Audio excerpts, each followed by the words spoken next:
Buildx Community is the nonprofit sister company of Buildx. The Buddy Bus was created out of a need to find emergency shelter or provide emergency shelter to the local homeless population and those citizens at risk. What we decided to do was make it a mobile platform and convert a retired transit bus into a mobile warming center. We wanted to get all of the hiccups and the kinks out of the way and make sure that come winter time, when this is really going to be needed, that we are running at full steam and we don't have any issues. And I understand there was some social issues that were going on in the community that kind of drove you to start the pilot project or launch it on that week. Yeah, so there was some evictions due to unsafe living conditions and other various issues at play that's drastically increased the actual homeless population locally. And what we wanted to do was try and assist in any way we could. It was just me running it. There was a lot of issues that we identified, specifically in terms of how we want to do check-in, check-outs, and keep track of food and assign bunks and personal belongings and things like that. So there's a lot of key issues that were identified, and it's led to actually a lot of changes that we've been able to implement over the past 2 weeks, which again is something we wanted to get out of the way prior to winter. How many people ended up utilizing the bus services over the weekend? Over the course of the 2 days, we provided service to 20 individuals.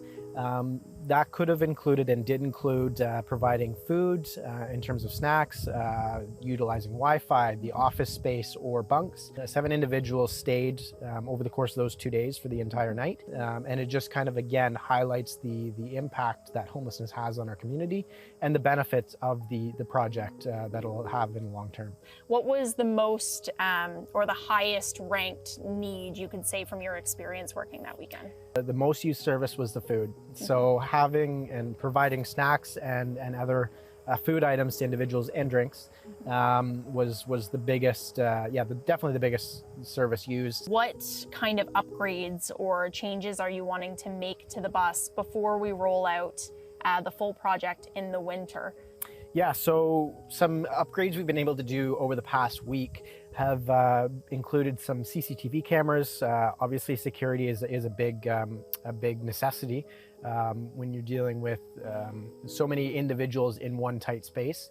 The other big thing we're looking at doing in the next couple of days is lockers. So we're going to be putting in locked storage lockers for each individual to use while they're using the bus. Some upgrades in terms of just signage as well. We found a lot of people obviously, and that was through our fault, didn't know, that we had Wi-Fi available or about the outlets in the bunks and things of that nature. So just having proper signage is going to be another upgrade. Have you investigated or are you looking into adding any social workers on board or any other staff members who might be able to help you operate this thing? So what we've decided to do is create a job position within Buildx Community called Support Guardians. That specific role will encompass a number of responsibilities in the bus and beyond just that bus project as well, and will include both ensuring the safety and security of individuals and property on the bus, but also providing compassionate care and resources and different service provisions to any vulnerable individuals that require them. So how can community members or volunteers get involved with the Buddy Bus project, or is there anything that the community can do? So really right now it's advocating to your local councillors and local politicians the need for a service like this, as well as providing monthly contributions or even one-time contributions. I know it's a stressful time financially for everybody, and any little bit helps. I've read the report, the pilot project, and I just wanted to ask, it noted there that there was $250 spent just that weekend alone. Can you tell me a little bit about what was purchased or where the money went, how you spent that money? Yeah, so that was actually just food costs that we handed out. So that doesn't incorporate any fuel used, any staff time or anything like that. And even at that amount, it wasn't enough to actually fulfill all the requests for food during those 2 overnight periods. So essentially financially, we're probably in the realm of $600 a day or a night running this and providing accommodations, including staffing costs and food costs. We're not integrated into the county in terms of budgeting. We will be going next year to county council and hoping for some allotment of funds from the county's social services budget.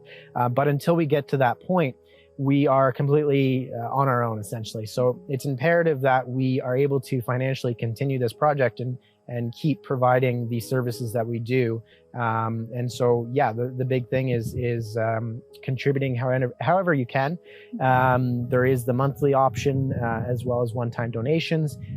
We've just launched a brand new website for Buildx Community to basically encompass all the information that we have about the project and our services.